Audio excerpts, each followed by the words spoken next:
පහුගිය දවස්වල අපි දැක්ක සම්මේලනවල ඔවුන් පුන කිව්වා. මොනවද කිව්වේ? ශ්‍රී ලංකා නිදහස් පක්ෂයයි කියනවා 2020 අපි ශ්‍රී ලංකා නිදහස් පක්ෂ ආණ්ඩුවක් හදනවා.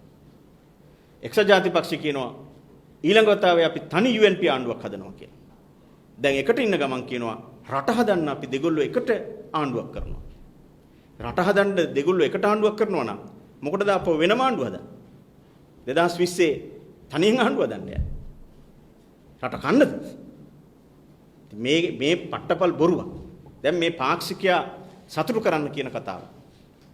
ශ්‍රී ලංකා නිදහස් පාක්ෂිකයා සතුටු කරන්න.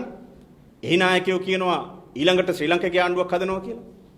එක්සත් ජාතික පාක්ෂිකයෝ සතුටු කරන්න. එහි නායකයෝ කියනවා ඊළඟට UNP ආණ්ඩුවක් හදනවා කියලා. හැබැයි දෙගොල්ලම හවුල් ආණ්ඩුවක් කරනවා. ඒ හවුල් ආණ්ඩුවේ ඉන්න ගමන් කියනවා රට හදන්න නම් මේ හවුල තමයි හොඳ කියලා. රට හදන්න මේ හවුල හොඳයි නම් මොකටද තනි තනියම වෙන වෙනම ආණ්ඩුව හදනවා කියන්නේ.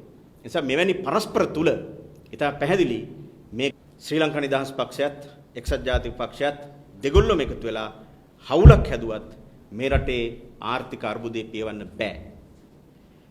ඒකට උත්තර මේ දෙගොල්ලන්ටම නැහැ.